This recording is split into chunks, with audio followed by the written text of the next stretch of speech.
Assalamualaikum dan selamat sejahtera kami ucapkan kepada Dr. Rozaida. Pada hari ini, kumpulan kami akan membentangkan projek yang telah kami jalankan yang bertajuk Pengaruh Skemata Budaya terhadap Penceritaan Semula oleh Kanak-kanak Penutur Natif Bahasa Melayu.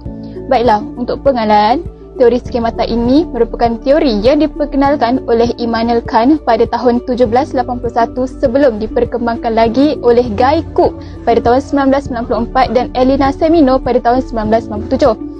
Skemata merupakan satu proses bagi seseorang individu dalam mengingati sesuatu perkara berdasarkan keadaan tertentu. Bukan itu sahaja, skemata juga dilihat sebagai konstruk kognitif di mana maklumat disusun dalam ingatan jangka panjang. Disebabkan setiap manusia mempunyai latar belakang yang berbeza-beza, maka pengetahuan yang dimiliki juga adalah berbeza-beza. Akan tetapi, skemata sahaja dikatakan tidak cukup untuk membantu seseorang pembaca itu dalam memahami sesuatu teks yang dibaca. Pembaca harus tahu bagaimana untuk mengaktifkan skemata yang tepat untuk membolehkan seseorang pembaca memahami apa yang dibacanya. Maka, bagi menjalankan projek ini, cerita dongeng Alibaba dan 40 orang penyamun telah dipilih dengan melihat kepada penceritaan semula kanak-kanak terhadap cerita ini dengan menggunakan elemen formula naratif.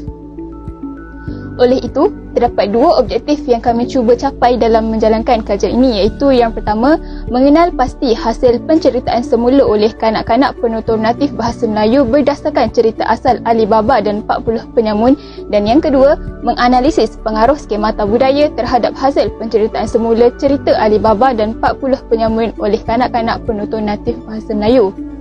Kami juga telah mengeluarkan dua persoalan kajian, iaitu apakah hasil penceritaan semula oleh kanak-kanak penutur natif bahasa Melayu berdasarkan cerita asal Alibaba dan 40 penyamun, dan adakah terdapat pengaruh skemata budaya terhadap hasil penceritaan semula oleh kanak-kanak penutur natif bahasa Melayu.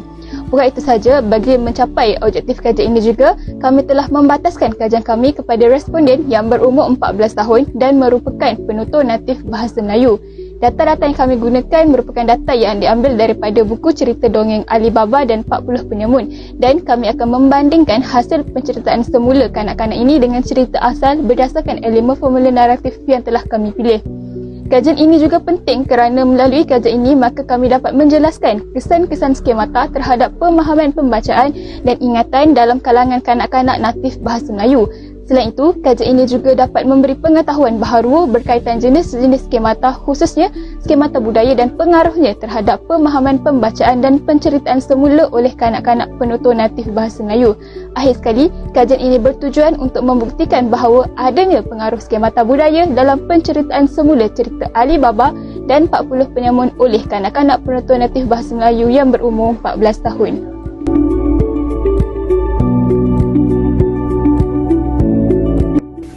Tinjauan literatur yang pertama ialah kajian yang dijalankan oleh Stephenson, Dave dan Anderson 1979. Mereka telah membentangkan teks khusus budaya tentang perkahwinan lazim India dan Amerika kepada orang dewasa India dan Amerika.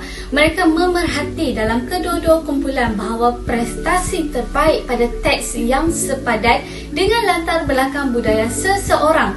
Dalam membincangkan berkaitan teks, kesan pengetahuan khusus budaya terhadap pemahaman bacaan juga diperhatikan pada kanak-kanak. Selain itu, tinjauan literatur yang kedua ialah kajian yang dijalankan oleh Janet Altariba dan Wendy J. Fisher 1993 dalam penulisan mereka yang bertajuk Peranan Skemata Budaya dalam Pemahaman Bacaan, menyatakan bahawa latar belakang budaya dan pengetahuan sedia ada banyak mempengaruhi proses pemahaman seseorang. Apabila individu membaca suatu petikan, skemata pengetahuan latar belakangnya akan menyediakan kerangka bagi memahami watak, latar, peristiwa dalam petikan berkenaan.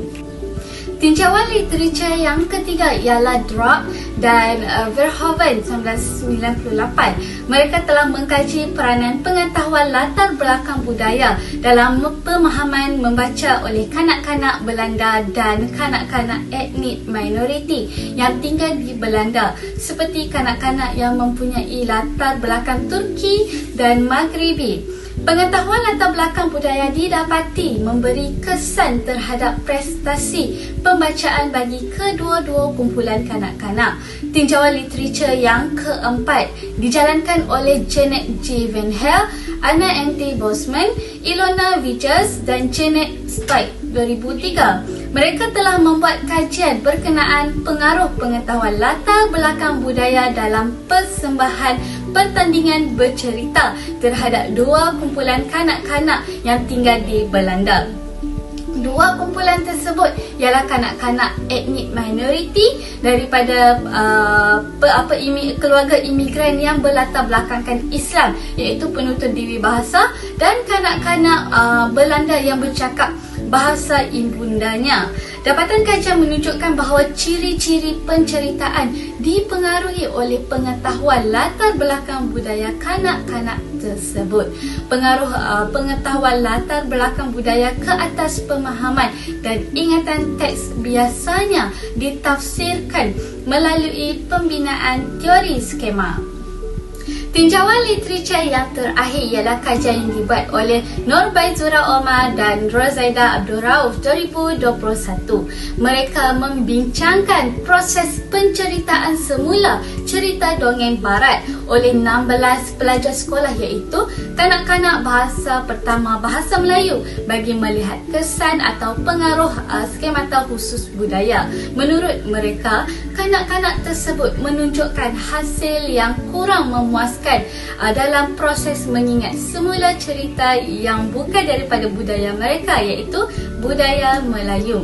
Berdasarkan kajian yang dijalankan, mereka mendapati bahawa kanak-kanak lebih cenderung untuk melakukan kesilapan dalam penerapan elemen formula naratif, iaitu kesilapan penambahan maklumat, kesilapan pengguguran maklumat dan kesilapan penggantian maklumat semasa proses penceritaan semula.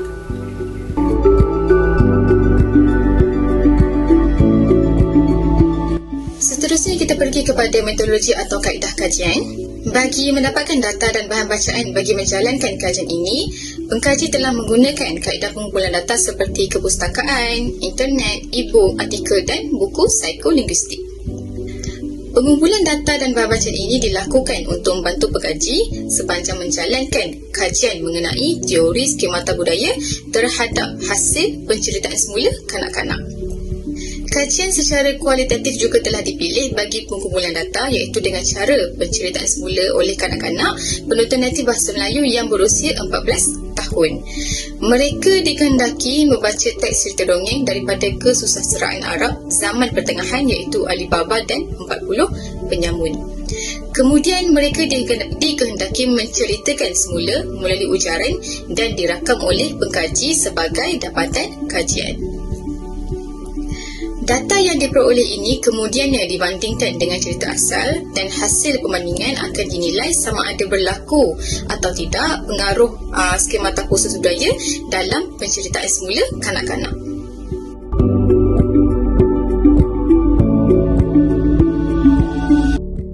Seterusnya kita melihat kepada dapatan kajian.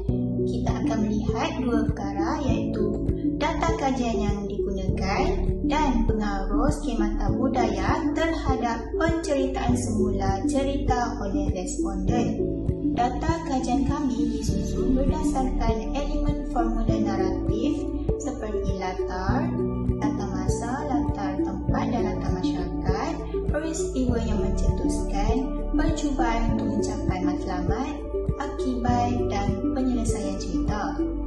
Selepas itu, kami mencerahkan data transkripsi penceritaan semula responden A, B, C dan D mengikut kelima-lima elemen formula naratif. Bagi elemen data, iaitu masa, responden C tiada data. Berdasarkan jadual yang sama juga, kami dapati bahawa responden D hanya mempunyai data elemen latar dan peristiwa yang mencetuskan sahaja, tetapi tiada data bagi elemen pencubaan untuk mencapai matlamat, akibat dan penyelesaian cerita. Perkara ini berlaku berkemungkinan disebabkan oleh responden D tidak mengingati jalan cerita yang dibaca kerana responden tersebut tidak pernah membaca kisah dongeng daripada kesusasteraan zaman pertengahan. Hal ini berlaku kerana responden tersebut belum ada skemata khusus budaya Arab di mana skemata ini mempunyai pengaruh yang kuat terhadap interpretasi dan daya ingatan cerita-cerita. Sekiranya responden tersebut pernah membaca kisah dongeng daripada kesusasteraan Arab atau cerita berkaitan, kebarangkalian besar responden tersebut dapat menceritakan semula kisah Ali Baba dan 40 penyamun dengan mudah dan lancar. Seterusnya, kita lihat kepada pengaruh skemata budaya terhadap hasil penceritaan semula cerita oleh kanak-kanak. Dari segi latar masa, responden B tidak ada masalah dalam mengingat semula cerita yang telah dibaca melalui teks Ali Baba dan 40 penyamun. Namun begitu, dari segi latar tempat dan masyarakat, responden B memasukkan unsur budaya dalam usaha mengingat semula cerita asal tersebut.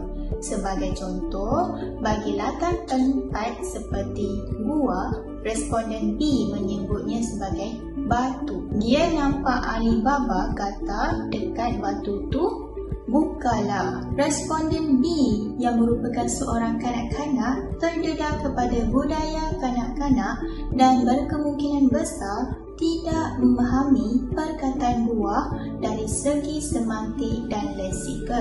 Bagi latar masyarakat pula, berkaitan masyarakat hamba iaitu orang suruhan Ali Baba. Responden B telah menyebutnya sebagai orang Ali Baba bagi menunjukkan adanya pengaruh budaya kemelayuan yang mana orang Melayu zaman dahulu hingga kini sering menyebut istilah orang bagi merujuk seorang individu itu seorang pekerja. Hal ini jelas menunjukkan bahawa responden B amat sedikit skemata budaya Arab dalam ingatan. Skemata budaya tempatan seperti budaya Melayu dan kanak-kanak masih tinggi dalam ingatan. Sekiranya responden B pernah menonton atau membaca cerita-cerita dongeng budaya Arab, sudah tentu tidak ada masalah dalam mengingat semula perkataan-perkataan tertentu seperti buah dan orang suruhan Ali Baba. Seterusnya akan disambung oleh kawan saya. Terima kasih rakan pembentang. Saya akan menyambung pembentangan dapatan kajian bagi pengaruh skemata budaya terhadap hasil penceritaan semula oleh kanak-kanak bagi 4 elemen formula naratif yang seterusnya. Bagi elemen formula naratif peristiwa yang mencetuskan, kami menggunakan responden B bagi membandingkan cerita asal dengan penceritaan semula oleh kanak-kanak.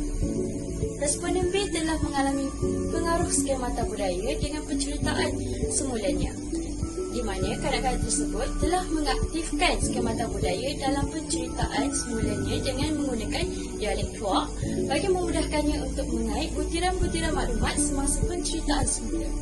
Bagi elemen formula naratif percubaan untuk mencapai matlamat muda, kami menggunakan responden B juga bagi membandingkan cerita asal dengan penceritaan semula oleh kanak-kanak. Responden B juga telah menggugurkan maklumat dalam penceritaan semulanya. Hal ini berkemungkinan disebabkan oleh responden tidak dapat mengingati semula maklumat dalam budaya dalam cerita tersebut kerana tidak sama seperti yang diamalkan oleh responden. Budaya menerima dan menghormati tetamu walaupun tetamu tersebut tidak dikenali merupakan tradisi orang Arab. Dalam cerita asal, ketua penyamun telah menyamar sebagai seragam minyak dan meminta kebenaran untuk menumpang tidur di rumah Ali Baba. Ali Baba pula memberikan kebenaran kepada ketua penyamun tersebut walaupun Ali Baba tidak mengenalinya dan melayani ketua penyamun tersebut dengan sangat baik. Hal ini menunjukkan responden tersebut tidak dapat mengaktifkan skemata budayanya untuk memahami cerita tersebut. Seterusnya, bagi elemen formula naratif akibat pula, kami juga menggunakan responden B bagi membandingkan cerita asal dengan penceritaan semula oleh kanak-kanak. Responden B telah menggugurkan maklumat akibat gagal untuk mengingat kembali cerita asal yang telah dibacanya. Misalnya, kanak-kanak itu tidak dapat mengingat tempat orang suruhan mencurahkan minyak panas di tempat penyamun bersembunyi, iaitu tempayan. Sama seperti elemen percubaan untuk mencapai matlamat, hal ini berlaku mungkin disebabkan oleh budaya berbeza antara cerita yang dibaca dengan budaya responden itu sendiri, menyebabkan responden sukar untuk mengingati ceritanya. Bagi elemen formula naratif penyelesaian cerita pula, kami telah menggunakan responden A bagi membandingkan cerita asal dengan penceritaan semula oleh kanak-kanak. Berdasarkan penceritaan semula oleh responden A, dapat dilihat bahawa penceritaan semula dan penceritaan asal tidak jauh bezanya. Situasi ini berlaku kerana responden mudah mengingati pengakhiran cerita yang gembira atau happy ending seperti yang berlaku dalam cerita kartun dan drama Melayu yang mereka selalu tonton atau baca. Penceritaan semula oleh responden B juga ada menyentuh konteks perkahwinan, tetapi responden tersebut menukarkan watak iaitu penyamun, sepatutnya orang suruhan Alibaba yang berkahwin dengan anak Alibaba. Hal ini berkemungkinan berlaku kerana responden B menceritakan semula cerita Alibaba dan 40 penyamun dengan memudahkan butiran dan menyusun semula berdasarkan tautan kronologis sebelumnya yang juga berkaitan penyamun iaitu pastu ramai orang, penyamun itu mati. Berdasarkan dapatan kajian tersebut, ramai responden telah melakukan penstrukturan semula cerita dengan lebih ringkas kerana dapat mengingati dan memahami cerita tersebut dengan mudah dan cepat. Maka, jelaslah bahawa wujud pengaruh skemata budaya dalam penceritaan semula oleh kanak-kanak penutur natif bahasa Melayu. Hal ini bersesuaian dengan pendapat Bartlett 1932 bahawa memori manusia bersifat aktif, membina dan ditentukan mengikut skema. Jadi, jika skemata kanak-kanak kurang, kanak-kanak tersebut sukar mengaitkan maklumat, memahami sesuatu idea baharu dan mengingati semula cerita tersebut. Malah, proses mengingat semula cerita lebih cepat jika seseorang itu mengingati sesuatu yang berasal daripada budaya mereka sendiri.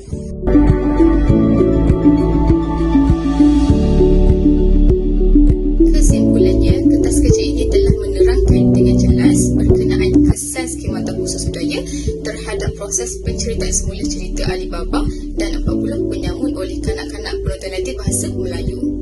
Kertas kerja ini juga telah memaparkan peranan penting teori skemata dalam pemahaman membaca dan proses penceritaan semula serta kesan pendedahan maklumat budaya kepada pemahaman kanak-kanak.